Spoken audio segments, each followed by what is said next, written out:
tell me about, it's something that I've spoken a lot on this podcast about. I've spoken to multiple people about mental health. It's an important thing to me, especially sort of men's mental health, and the sort of hidden struggles that a lot of men go through and don't actually talk about.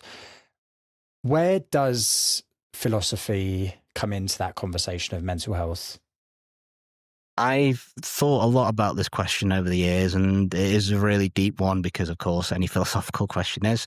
But in terms of what I think is beneficial, particularly from a men's side, is it really is about the delivery of the message. Because if you're looking at it from that sort of dry academic point of view, you might say, "Oh, have you thought about this philosophy?" And it might just not land because people have a certain viewpoint, for rightly or wrongly, about what philosophy is, as I did from an academic point of view when I didn't know enough about it. But if you actually lay out specific practical exercises that you would actually have grounded applications, like Stoic reserve clauses, or the view from above, for example, and actually frame it in a way that might be psychology led, because Stoicism actually has inspired things like CBT therapy, for example. That's where that particular psychological school came from as well.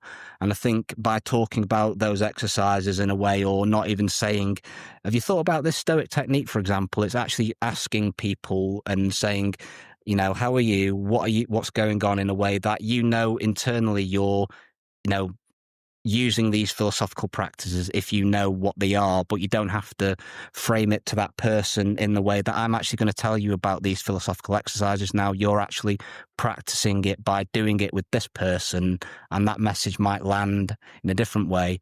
But another way to look at it, at least for me, is I think it's important to look at the definition between the ancient Stoicism about what it actually is, and that sort of thing of what I don't like called Broicism as well, which I think can actually really disentangle the message. And it's another strand that I think really gets misappropriated with Stoicism as well.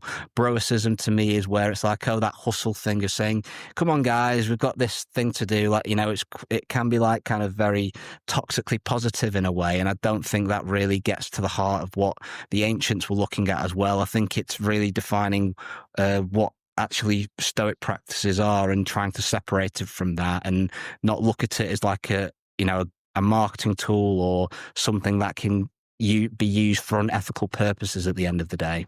Yeah, I agree with that. And tell me a bit about, so if we look at practicality and coping mechanisms, are there any things that stand out to you that we have learned from this sort of historic wisdom that you would say people listening today could take away and use as coping mechanisms? I do think there's a few. So in terms of what I've already alluded to from the Stoic side, I do like more of the Japanese side as well, in terms of that go with the flow mentality as well. Again, about any different philosophical techniques, they are really simple once you really break them down. There's a great one I like called forest bathing, which is Japanese, where, don't worry, it's not about running naked through the trees. When I originally heard that, I was like, that doesn't sound right. But anyway, what forest bathing actually was just finding like a sunny place or going outside in a green environment and just sitting with your thoughts and just getting out in nature as much as you can. I've found, again, with me, like walking is great in that sort of freeing environment.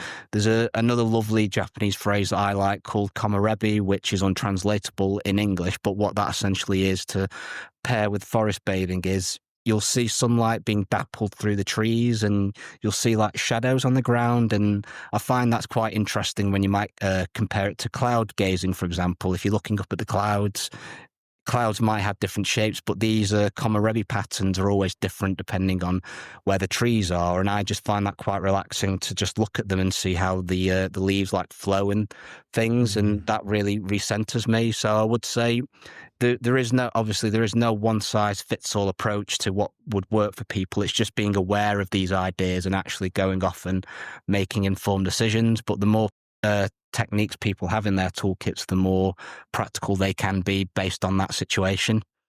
Yeah, a lot of stuff involves sort of getting out into nature as well, which I think is so valuable for people. And it's like that form of meditation, sitting with your thoughts in that space as well, just amplifies it.